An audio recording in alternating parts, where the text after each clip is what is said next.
Joash was 7 years old when he became king, and he was ruling for 40 years in Jerusalem. His mother's name was Abiah of Beersheba. And Joash did what was right in the eyes of the Lord as long as Jehoiada the priest was living, and Jehoiada took 2 wives for him. And he became the father of sons and daughters.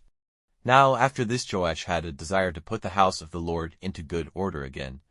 And getting together the priests and Levites, he said to them, "Go out into the towns of Judah year by year, and get from all Israel money to keep the house of your God in good condition.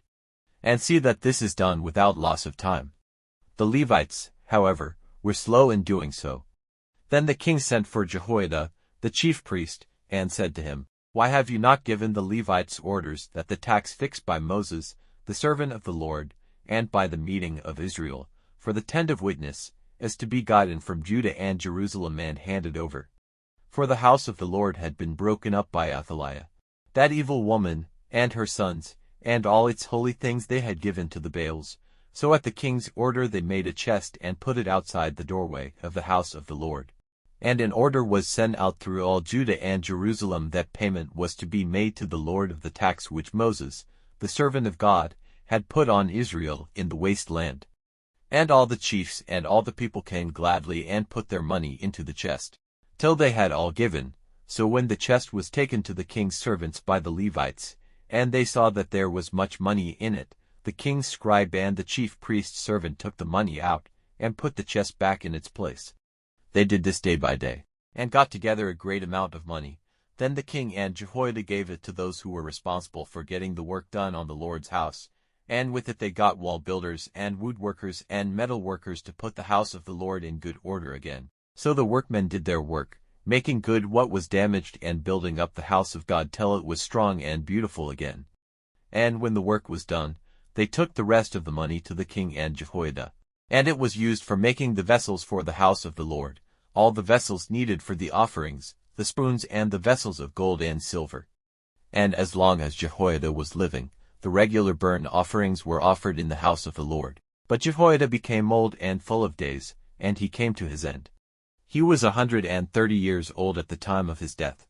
And they put him into his last resting place in the town of David, among the kings, because he had done good in Israel for God and for his house. Now after the death of Jehoiada, the chiefs of Judah came and went down on their faces before the king. Then the king gave ear to them. And they gave up the house of the Lord God of their fathers, and became worshippers of pillars of wood and of the images. And because of this sin of theirs, wrath came on Judah and Jerusalem.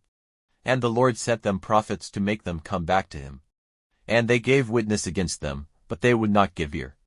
Then the Spirit of God came on Zechariah, the son of Jehoiada the priest, and, getting up before the people, he said to them, "God has said, why do you go against the orders of the Lord, so that everything goes badly for you?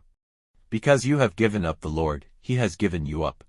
But when they had made a secret design against him, he was stoned with stones, by the king's order, in the outer square of the Lord's house. So King Joash did not keep in mind how good Jehoiada his father had been to him, but put his son to death.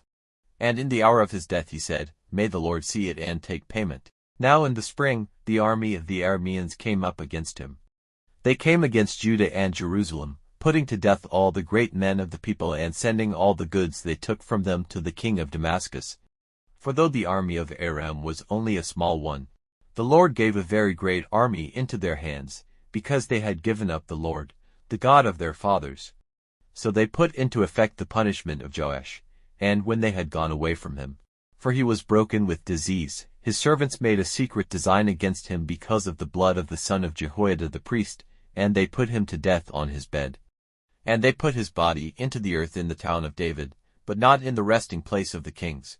Those who made designs against him were Zabad, the son of Shimith, an Ammonite woman, and Jehozabad, the son of Shimrith, a Moabite woman. Now the story of his sons, and all the words said by the prophet against him, and the building up again of the Lord's house, are recorded in the account in the book of the Kings. And Amaziah his son became king in his place.